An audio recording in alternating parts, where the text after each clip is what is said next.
with the state deciding who counts as a parent. Rather than simply registering parenthood, they're going to be deciding who counts as a parent. So let's go to the next slide, and we can go quickly through some of the problems that these undermining of these principles are going to cause.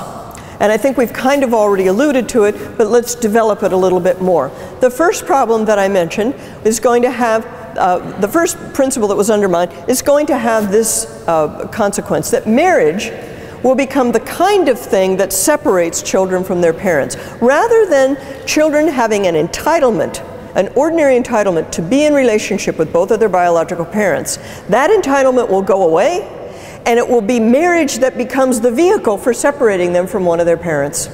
Right? Because how does a lesbian have a baby? She has a baby with an anonymous sperm donor most often, right? And so if the child's other parent is going to be a woman, that means that the father is being pushed out of the window, pushed off stage, okay? So, and it's marriage, their union, that will be the vehicle for doing the separating.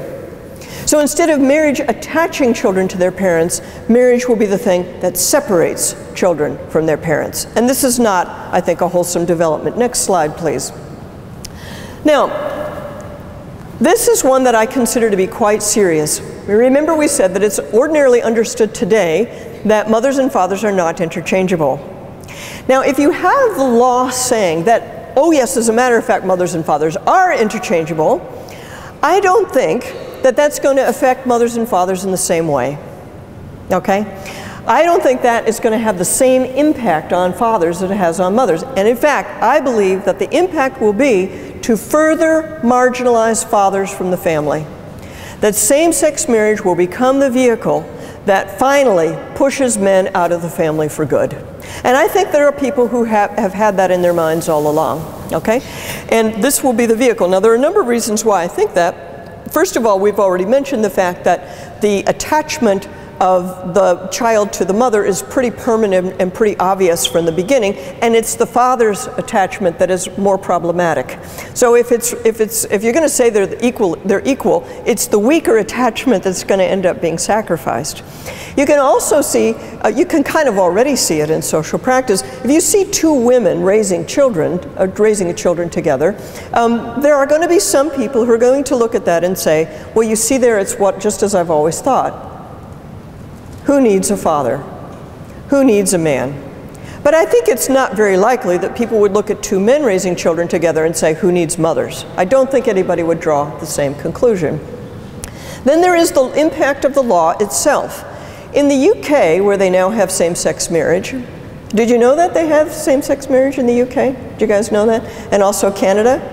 Did you know they have same-sex marriage in Canada? Okay. People, I follow this all the time, so I forget that not everybody keeps track of all this stuff the way I do. But anyway, yeah, they have same-sex marriage in those countries. And in the UK, they used to have a rule for people coming to get artificial insemination. And the rule was that if a woman came and wanted to get artificially inseminated with donor sperm, she had to sign a little affidavit saying that the child's need for a father figure would be satisfied somehow. Now, that was a little requirement that didn't really amount to much. I don't think anybody ever was denied donor sperm on that basis, but it was at least a gesture in the direction of fatherhood. Well, when same-sex marriage came in, they abolished that requirement because they didn't want to offend the lesbian couples who would be coming to them. Okay? So they abolished that requirement. Then, even more ominously, is our neighbors to the north. And can I have the next slide, please? I'm pretty sure this next slide is, yes, my birth certificate. Okay. All right, so here we have a birth certificate from British Columbia. When they did same-sex marriage in Canada, no one talked about what to do with the birth certificates. Some low-level functionaries redid the birth certificates just as a kind of way of implementing same-sex marriage. Here's what they came up with. You got the mother's information here, date of birth, blah, blah, blah. And then down here where the father's information would be, I don't know if you can see this. Can you see it? What it says is father or co-parent information. And you have to check off the box as to whether you're the father or the co-parent. That's what a birth certificate looks like in Canada, where they have same-sex marriage. So fatherhood is being symbolically diminished and turned into a checkoff box. So this is why I believe that it is men and fathers who will be marginalized from the family if we go with the legal principle that mothers and fathers are perfectly interchangeable. Now let's see, what was that third principle of law and public policy that I said was going to be undermined? What was it? That biology is the ordinary way that we determine who parents are, right? That we will ordinarily be, the ordinary way of determining parenthood is biology.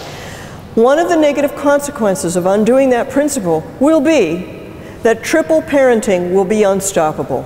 The trend towards triple parenting will be there. Because you see, what seems natural to us now, that kids have a mom and a dad, that says we need two parents, right? But when you throw out mom and dad, you know, momism and dadism, you know, and you get rid of that, then it's not natural anymore. Now the more natural union would be the two lesbian partners and the sperm donor, whoever he may be. So that's three. Now if the sperm donor is himself a gay man in a partnership with someone else, you could end up with four. Okay? Now, so there are cases, there have been a case in Pennsylvania and a case in Canada where three people have been put on the birth certificate. Okay, just so you know, I'm not making this up. I'm not hyperventilating and fantasizing about these things happening. They're already happening. Because the rule of two parents that seems natural to us now won't seem natural anymore, right? And why will it not seem natural? Because we've got that third party being brought into the relationship. The relationship itself, the same-sex union itself, cannot produce a child by itself. It's got to have a third party. And then the question is going to be, what about that third party? What's the legal status of that third party? And if we throw the person out completely, which a lot of people want to do, then the child has no relationship with one of their parents. And if we don't throw them out completely, we've got a much more complex configuration of parenthood than we're used to, and we really have no idea what we're walking into. And I think we have every reason to be cautious about it. We have no particular reason to think, oh gosh, nothing will happen, it's all going to be wonderful because the parents are happy. Okay? So, by the way, since I said that, let's look back over our shoulder to the first thing I talked about, which is no-fault divorce. Some of you might remember this. When they went to no-fault divorce, they had a few studies. Do you remember that? They had a few studies. The studies said, divorce is not harmful to children as long as the parents are happy. You remember that? Any of you remember that? They had a handful of studies that talked like that. That if you could get rid of the conflict between the parents and the parents were happy, it would all be good. And that's what we're looking at now. We've got people saying, you know, we've got all these studies and it shows same-sex parents are just wonderful and it's all going to be great and we don't have to worry. Okay? Same kind of pattern that we're seeing. Very minimal evidence, huge conclusions being drawn from what is really very minimal evidence. Okay.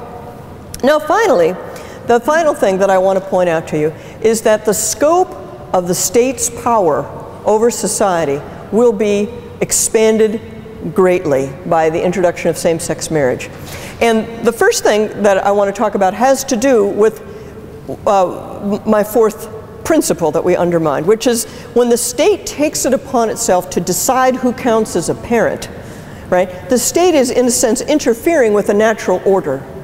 There's a natural order of mother and father, and the state is going to take over that little realm for itself and substitute for a natural existing thing something that it invents itself, right? So de facto parent is a made-up legal term. Nobody's ever heard of that. Whereas mommy and daddy, everybody pretty much knows what that means, right? So the state is inventing something to solve a problem that the state itself caused, right?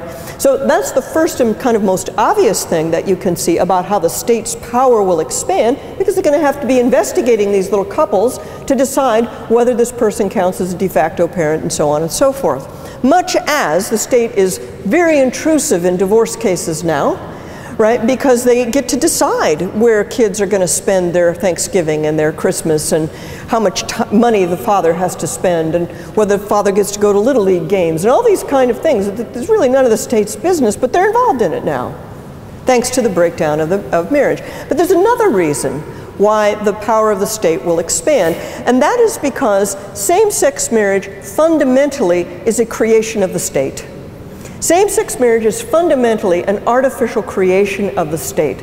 Whereas marriage, man-woman marriage, is a naturally occurring reality that you can't even suppress. It keeps popping up. Every place you look in societies and cultures around the world, marriage keeps popping up. It takes a lot of effort, actually, to suppress it, right?